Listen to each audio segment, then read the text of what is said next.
La salle de conférence était figée dans un silence lourd, brisé seulement par la voix de Ryan. Il s'était renversé sur sa chaise, un sourire narquois aux lèvres, désignant son cousin tout en qualifiant mon travail de conformité, de paperasse dépassée. Les chaises grinçaient, les regards fuyaient, et mes 20 années de gouvernance se réduisaient à une simple plaisanterie. Je n'ai pas répondu, je ne me suis pas défendu. J'ai simplement rassemblé mes notes et laissé l'humiliation résonner. Ce que Ryan n'a jamais compris, c'est que certaines règles ne sont pas écrites pour récolter des applaudissements, elles existent pour les conséquences. Et les miennes étaient là déjà enfouies au cœur des dossiers d'Horizon, prêtes à ressurgir. D'où regardez-vous cette vidéo? Écrivez votre ville en commentaire et cliquez sur « J'aime » parce que vous allez vouloir voir comment l'histoire se retourne. J'entends encore le grincement des chaises sur le sol poli, ce mouvement collectif que font les gens quand ils voudraient disparaître, mais ne le peuvent pas. Ryan se tenait à la tête de la longue table en acajou, la cravate desserrée, le sourire figé comme s'il posait pour une affiche de motivation. La préparation de l'audit trimestriel devait être une routine, mon domaine, mon expertise, mais Ryan avait décidé que c'était la scène idéale pour rappeler à tous qui détenaient désormais le pouvoir. Il s'est penché sur la pile de classeurs de conformité que j'avais préparée, a tapoté du doigt l'un d'eux et a dit « Félicia, c'est complet, mais soyons honnêtes, c'est du vieux jeu, de la paperasse de poids mort. » La phrase a claqué plus fort qu'une porte qui se referme. Un rire nerveux a traversé la salle. Pas franc, juste celui qui trahit la loyauté quand la peur s'installe. J'ai gardé les mains croisées, les yeux fixés sur le reflet brillant de la table. 20 ans à bâtir le cadre de gouvernance qui tenait Horizon Dynamics à flot, et me voilà réduite à une punchline. Mais Ryan n'en avait pas fini. Il a désigné le jeune homme assis 2 chaises plus loin. « Voici Alex », a-t-il annoncé, rayonnant. Un regard neuf, un état d'esprit agile. Il est de la famille, mais plus encore, il incarne l'avenir de l'entreprise. Famille, le mot pesait plus que le mérite. Alex a affiché un sourire étudié, celui qui dit qu'il connaît déjà la fin de la pièce avant même que le rideau ne se lève. Je savais ce que tous les autres voulaient faire, éviter mes yeux, prétendre que rien ne se passait. Plus facile de laisser la scène glisser que d'affronter l'évidence. Alors ils tripotaient leurs stylos, consultaient leur téléphone sous la table, fixaient la condensation de leur verre d'eau. Ryan s'est adossé à sa chaise comme un roi contemplant des terres qu'il n'avait pas gagnées. « Félicia, tu as fait du bon travail, vraiment, mais aujourd'hui, c'est l'agilité qui compte. Ne nous perdons pas dans des contrôles rigides. Alex va simplifier tout ça. » Il a repoussé mes classeurs comme s'ils n'étaient que du désordre. Ce froissement du papier glissant sur le bois a coupé plus profondément que ces mots. Ce n'était pas seulement un remplacement, c'était un effacement. Je me suis revue les nuits passées à réviser les politiques après des changements réglementaires tombés à minuit, les week-ends sacrifiés à combler des failles avant que les auditeurs ne les trouvent, les disputes avec des dirigeants pressés de prendre des raccourcis jusqu'à ce que je leur rappelle les amendes. Ces classeurs n'étaient pas de simples documents, c'était des boucliers, des murs que j'avais construits, brique par brique, pour garder l'entreprise debout. Et d'un seul geste, Ryan avait tout balayé. La directrice RH, assise dans un coin, gardait une expression neutre, serrant ses notes comme une bouée. Elle n'interviendrait pas. Personne ne le ferait. L'humiliation devait servir de leçon, pas seulement pour moi, mais pour tous ceux qui regardaient. Pliez-vous ou voyez votre héritage confié à quelqu'un portant le bon nom de famille. J'ai senti la chaleur monter dans ma poitrine, mais mon visage est resté impassible. Pas de larmes, pas de protestation. Le silence a une gravité. Il attire tout vers le bas, la loyauté, le respect, même la peur. Ryan croyait avoir gagné ce moment. Ce qu'il n'a pas vu, c'est le calcul derrière mon silence. Car pendant qu'il exhibait son cousin, moi je pensais déjà aux clauses enfouies dans le cadre, celles que plus personne ne se souvenait, celles qui attendaient qu'un arrogant tire le mauvais fil.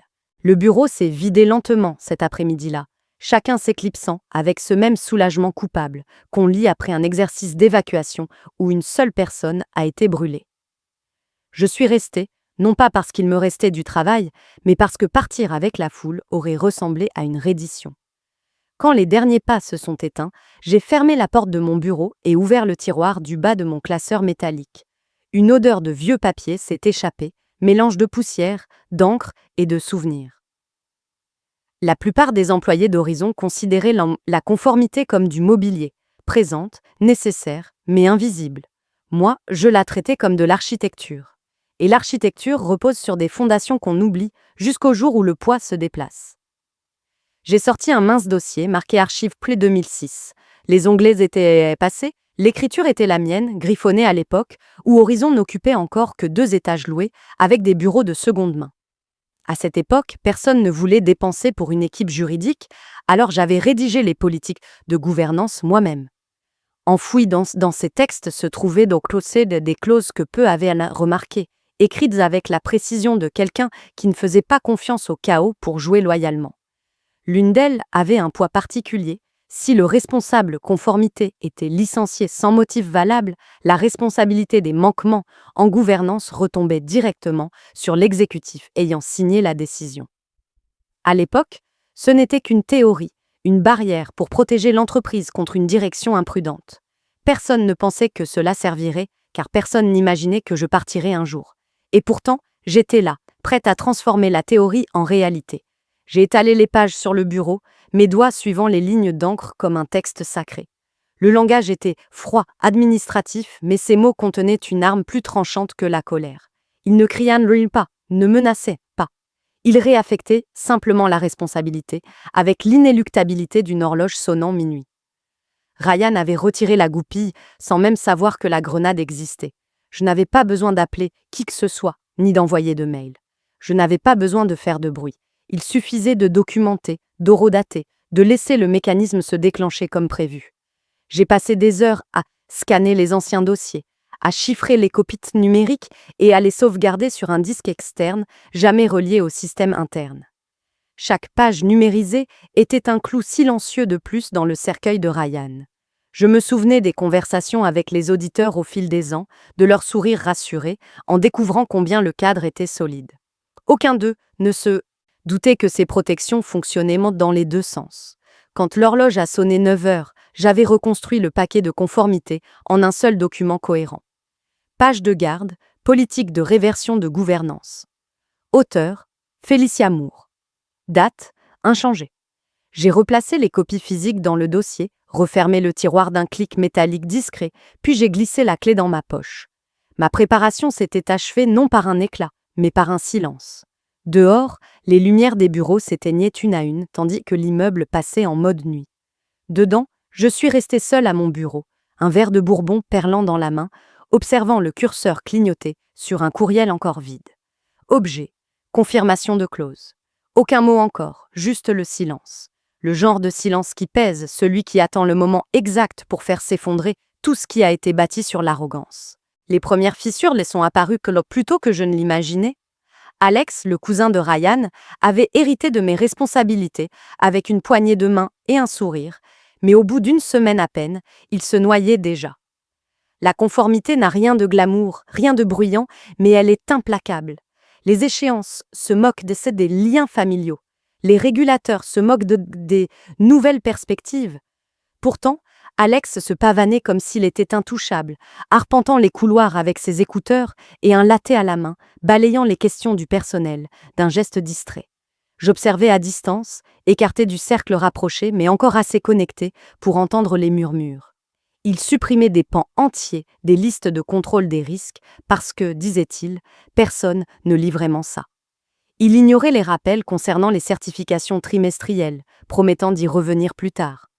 Il redistribuait des tâches sans comprendre leur raison d'être, remplaçant les garde-fous par des raccourcis qui semblaient efficaces, mais vidaient la structure de sa substance. Chaque erreur, prise isolément, paraissait minime, mais ensemble, elles formaient une avalanche lente et inexorable. L'équipe financière commença à relever des écarts entre les contrôles internes et les déclarations officielles. Les RH découvrirent que les registres de formation obligatoires avaient disparu du système. Une demande d'audit client fut retardée parce qu'Alex avait effacé par mégarde le dossier d'archives en nettoyant le désordre. Il accusa les stagiaires, les bugs informatiques, tout sauf lui-même. Ryan, aveuglé par l'orgueil, le défendait à chaque réunion. « Il modernise nos méthodes de travail », lançait-il avec un sourire suffisant, comme si l'efficacité se mesurait à la vitesse avec laquelle on brûle les garde-corps. Ce qu'aucun d'eux ne voyait, c'est que chaque raccourci laissait une trace horaire. Chaque sauvegarde supprimée laissait une empreinte, Chaque document manquant devenait un caillou blanc. Et tous ces cailloux menaient directement au cadre que j'avais moi-même conçu des années plus tôt, celui qui portait, enfoui dans ses fondations, la clause de réversion. Je n'avais pas besoin d'intervenir, je n'avais pas besoin de pousser, je n'avais qu'à regarder Alex resserrer inconsciemment le nœud coulant que Ryan avait lui-même glissé autour de son cou. Pendant ce temps, les employés d'Horizon étaient pris au piège. Ceux que j'avais formés m'envoyaient des messages prudents sur des canaux privés. « Félicia, quelque chose ne tourne pas rond. Le nouveau processus n'a aucun sens. Ils refusent d'écouter quand je signale des risques. » Je ne répondais jamais directement. Je laissais le silence peser, car je savais que le système parlerait plus fort que moi. Ryan déambulait dans les bureaux comme un homme qui aurait vaincu l'inefficacité. Il se vantait en réunion préparatoire de la rapidité avec laquelle Alex liquidait les arriérés. Il qualifiait mes rapports détaillés de remplissage bureaucratique.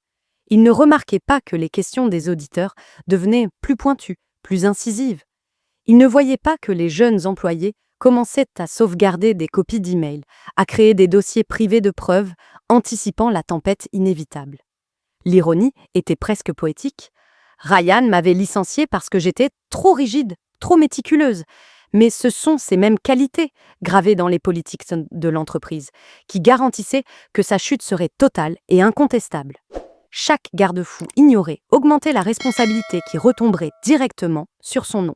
Chaque fausse attestation soumise par Alex portait la signature numérique de Ryan, automatiquement appliquée par le système de gouvernance que j'avais configuré. À la fin du mois, les tableaux de bord internes d'Horizon clignotaient rouge d'alerte non résolue. Les indicateurs de risque s'envolaient, mais Ryan les écartait d'un revers de main, parlant de bruit de transition. Il s'était convaincu que la gouvernance n'était qu'un théâtre, pas une substance. Et Alex, galvanisé par le bouclier de son cousin, continuait de balayer la poussière sous des tapis déjà usés jusqu'à la trame. Je restais dans mon appartement, tard le soir, un verre de bourbon à la main, épluchant les déclarations publiques qui filtraient, défilant les lignes qu'Alex avait déformées. Chaque erreur résonnait comme un battement de tambour, régulier, inéluctable, montant vers un crescendo. Je ne souriais pas, je ne célébrais pas, je notais seulement le rythme, car une chute ne commence jamais dans le fracas. Elle se tisse dans le silence, par petites failles déguisées en progrès. Et dans le cas de Ryan, elle était déjà bien avancée, portée non par ma main, mais par son arrogance revêtue d'un visage de famille. Tout a commencé par un email marqué « urgent » envoyé par le comité d'audit interne, le genre d'objet qui fait paniquer les dirigeants avant même qu'ils ne cliquent. Je n'étais pas en copie, bien sûr, mais Horizon était une tour de verre pour qui savait où regarder. Les murmures circulaient plus vite que les mises à jour de procédures, et dès le lendemain matin, je savais que la mèche avait atteint le détonateur. Les auditeurs venaient de tomber sur le cadre de gouvernance que j'avais conçu des années plus tôt, celui qu'Alex avait démantelé pièce par pièce sans en comprendre le câblage. Ils avaient donc découvert ma clause de réversion, ce discret fil piège enfoui dans des pages de langage juridique. Elle ne menaçait pas, elle n'accusait pas. Elle stipulait simplement que si le responsable conformité était écarté sans cause réelle, alors toutes les responsabilités liées au cadre se reportaient là directement sur l'exécutif ayant signé la décision. La signature numérique de Ryan figurait sur cet avis de licenciement. Cela signifiait que chaque dossier manquant, chaque liste supprimée, chaque fausse attestation reposait désormais sur ses épaules. Et Alex, malgré toute son arrogance, n'était qu'un écran. Ces erreurs remontaient mécaniquement jusqu'à Ryan par conception même du système. Je pouvais presque imaginer la tête du comité lorsqu'ils ont compris ce qu'ils tenaient entre les mains, une clause rédigée 15 ans plus tôt, jamais amendée, cachée en pleine lumière, dans un document intitulé « Disposition de continuité ». Des mots secs, une précision chirurgicale, mais des conséquences dévastatrices. Ryan m'avait moqué pour ma rigidité, pour mon obsession du détail. Ces détails étaient désormais ligotés autour de sa carrière comme des câbles d'acier. Ce matin-là, le comité convoqua une session exceptionnelle. Ryan entra, fanfaron, plaisantant sur les gratte-papiers à la loupe. Il ne remarqua pas la lenteur délibérée avec laquelle l'auditeur principal ferma la porte, ni les deux représentants du conseil assis au fond, bras croisés. Ils l'interrogèrent sur les certifications manquantes, les dossiers purgés, les attestations non signées. Il écarta tout d'un revers de main, parla d'inefficacité transitoire et, avec un sourire, brandit Alex comme preuve de la modernisation d'Horizon. Alors l'auditeur fit glisser une page unique sur la table, la clause, surlignée, avec la signature de Ryan agrafée au coin. Je n'étais pas dans la salle, mais je n'avais pas besoin d'y être. Le silence qui suivit me fut rapporté dans l'heure. Ryan devint blême, tenta d'expliquer qu'il s'agissait d'un langage obsolète, d'une erreur de secrétariat. Mais les auditeurs ne rient non pas des erreurs de secrétariat, qui réaffectent la responsabilité de manquements systémiques. Ils les consignent, ils les escaladent. À la fin de la journée, le constat était officiellement enregistré dans le système d'audit. Le COO d'Horizon était personnellement responsable des défaillances de gouvernance à travers plusieurs divisions. De là, les dominos tombèrent en cascade. Les RH, mises face à l'évidence, durent reconnaître la nature de mon licenciement. Le service juridique, pris de court, chercha frénétiquement une faille, mais n'en trouva aucune. Le texte était étanche, validé, horodaté, encore actif, et le conseil, alerté par le comité, convoqua une session d'urgence. J'appris tout cela non par les rumeurs, mais par le rythme feutré de messages transférés arrivant dans ma boîte mail, envoyés par des alliés qui me faisaient toujours confiance. Tous portaient le même sous-texte. Félicia, ça y est, je ne me suis pas précipitée, je n'ai pas interféré, j'ai laissé le système faire ce pourquoi il avait été conçu. Ce soir-là, je me suis servi un autre bourbon, j'ai ouvert mon ordinateur et consulté les registres d'audit via le portail public. Tout y était, noir sur blanc. Clause activée, responsabilité transférée, trace permanente. Ryan pensait avoir écarté un poids des morts. Ce qu'il n'avait pas compris, c'est que c'était moi qui avais bâti la balance, et qu'elle venait de basculer contre lui. La réunion annuelle d'audit de conformité était l'un de ces événements qu'Horizon Dynamics traitait comme un défilé. Costumes impeccables, stations de café débordantes, présentations répétées, jusqu'à ce que même les puces paraissent sacrées. Cette année, la pression était maximale. Les investisseurs observaient, les régulateurs reniflaient, et Ryan voulait prouver que son leadership était infaillible. Il entra dans la salle du conseil comme s'il possédait l'oxygène, Alex sur ses talons, portant un sac d'ordinateur trop grand pour lui. Je n'étais pas physiquement présente, mais mes empreintes étaient partout. La clause de réversion s'était déjà activée en silence, incrustant le nom de Ryan dans chaque manquement, chaque omission. Les auditeurs commencèrent par les formalités, mais je savais qu'ils ne resteraient pas polis longtemps. Horizon s'était toujours appuyé sur mes cadres pour impressionner, des rapports détaillés qui faisaient hocher la tête, même aux contrôleurs les plus exigeants. Désormais, ces classeurs étaient mains vides, leur contenu déchiqueté par l'arrogance. L'auditeur principal fit défiler des diapositives montrant des écarts si larges qu'on aurait pu y faire passer un procès, certification manquante, reconnaissance de risque non signée, traces d'effacement portant les initiales d'Alex, tout cela sous le parrainage du COO. Ryan se pencha, la voix assurée. Les périodes de transition créent toujours du bruit. Nous modernisons, nous allégeons la bureaucratie. Le système est plus solide maintenant. Il afficha son sourire de politicien. Mais les auditeurs ne se laissent pas séduire par le charme. Ils projetèrent la clause sur l'écran géant. Texte noir sur fond blanc, surligné en jaune. En cas de licenciement involontaire et sans cause du responsable conformité, la responsabilité des manquements en gouvernance sera transférée à l'exécutif signataire de la décision. En dessous, sa signature électronique, horodatée par les RH le jour où l'on m'avait écarté. Des témoins m'ont dit que la couleur avait quitté son visage comme si on avait retiré une prise. Alex, figé, déchiffrait trop tard ce qu'il avait alimenté dans le système.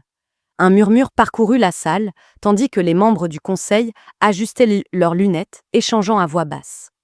Le directeur juridique, raide sur sa chaise, confirma la validité de la clause. Pas de faille, pas d'amendement, toujours en vigueur. Ryan tenta de rire, un son cassant. Ce langage est obsolète, il n'a jamais été conçu pour s'appliquer réellement. L'auditeur ne sourit pas. Obsolète ou pas, il est exécutoire, et il a été déclenché. Le silence tomba comme un orage. Le président du comité d'audit se tourna lentement vers Ryan. « Êtes-vous en train de dire que vous avez validé la gouvernance en sachant que ces lacunes existaient ?» Il balbutia, accusa le personnel, puis Alex. Mais Alex n'était qu'un opérateur. Le cadre faisait de Ryan le sponsor. Ses empreintes étaient partout. Les investisseurs, assis au fond, sortirent leur téléphone, tapant frénétiquement. En quelques minutes, la moitié de la ville savait que le CEO d'Horizon était personnellement responsable des manquements. La voix de Ryan monta, défensive, désespérée. Nous pouvons corriger ça. Nous allons redéposer, mettre à jour le langage, combler les écarts. Mais les auditeurs n'écoutaient plus. Ils enregistraient, documentaient, empilaient des preuves en temps réel. Chaque mot devenait une pièce au dossier. Un membre du conseil, vétéran des crises, se pencha en arrière et dit assez bas pour glacer la salle : « Nous vous avons fait confiance pour diriger l'entreprise. Au lieu de ça, vous en avez démonté les freins. » Cette phrase, répétée plus tard, fut le clou dans le cercueil de Ryan. Il tenta de se défendre en disant que mon licenciement était une décision de performance, que j'étais réfractaire à la modernisation. Mais la clause se moquait des excuses. Elle ne se préoccupait que des signatures, des dates et du motif. Les faits l'épinglaient à la table comme un spécimen sous verre. À la fin de la session, le conseil avait déjà programmé une réunion d'urgence à huis clos. Ryan sortit de la salle trempé, son cousin sur les talons, ombre sans maître. Les employés évitèrent leur regard dans le couloir. L'humiliation était totale, sans cri ni spectacle, mais avec la certitude implacable d'une politique dévoilant ses crocs. De ma fenêtre, je regardais la ligne d'horizon, le téléphone vibrant de messages auxquels je n'avais pas besoin de répondre. Ça y est. Il est fini. Ils demandent après toi. Je versai un autre bourbon, m'adossai et laissai le poids du silence m'envahir. Je n'avais pas pris d'assaut les portes, je n'avais pas élevé la voix. J'avais simplement construit un système qui punissait l'arrogance. Ryan se croyait intouchable. Il était désormais la leçon que les auditeurs chuchoteraient pendant des années, l'exécutif qui avait licencié l'épine dorsale et hérité de toutes les responsabilités. Les retombées furent plus rapides que je ne l'aurais cru. En 48 heures, Ryan avait présenté ce que le conseil qualifia poliment de démission, même si tout le monde savait qu'il s'agissait d'un exil. Son cousin fut discrètement relégué dans un coin administratif, privé d'autorité, mais maintenu sur la fiche de paie assez longtemps pour éviter tout procès. Horizon Dynamics publia un communiqué aseptisé évoquant une transition de leadership et un engagement renouvelé en matière de gouvernance. Les marchés restèrent indifférents, mais à l'intérieur de l'entreprise, le silence était lourd, saturé de honte. Des collègues qui, autrefois, détournaient le regard commencèrent à m'envoyer de nouveau des messages, des notes prudentes d'admiration mêlées d'excuses. Je n'y répondis pas, ou très peu. Je n'avais pas besoin de validation. Mon attention se porta plutôt sur l'offre arrivée 3 jours plus tard. Le conseil, ébranlé par le rapport des auditeurs et les rumeurs publiques, me contacta par l'intermédiaire d'un tiers. Il me voulait quoi de retour, non pas comme employé, non pas comme rouage dans la machine de Ryan, mais comme consultante indépendante en conformité, avec une autorité que nul dirigeant ne pourrait m'ôter. Le contrat incluait un mandat généreux, une autonomie totale et surtout un siège permanent au comité d'audit avec droit de vote. Ce n'était pas de la vengeance, c'était du levier transformé en structure. Je lus le projet 2 fois, puis je le signai sans emphase. Pas de triomphe bruyant, pas de danse de victoire. Juste la reconnaissance tranquille que le système s'était équilibré, exactement comme prévu. Quand je franchis de nouveau les portes du siège d'Horizon, quelques semaines plus tard, l'atmosphère avait changé. Les gens ne me traversaient plus du regard.